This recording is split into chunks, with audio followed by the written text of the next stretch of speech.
Hi everyone, welcome to Learn English with Miss. Today we will learn how to work on an interactive worksheet on Google Slides. So let's get started. I've already made a worksheet for all of us to work with, so the first thing you will need to do is read the directions. It says that an adjective describes a noun, and yes, we will be working with adjectives today. So the directions tell you to look at each of the pictures below and write the size that best completes each sentence. The sizes that we're working with are large, little, tall, short, and wide. All of them are adjectives.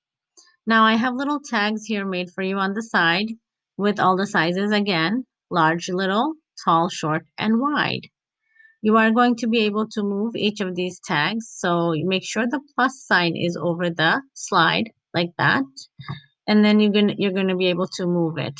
So you can move it wherever you like, okay?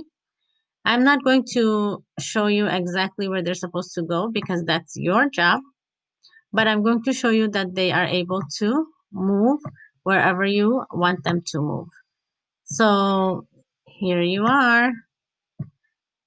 That's how you can complete this worksheet. I'm going to put them back, and your job now is to complete this worksheet by moving the tags over the correct answer. Oops, and if you make a mistake, just Control Z, okay? And it takes it back to the way it was. So I hope you have fun working on this worksheet, and I'm going to see you again next time. Bye-bye.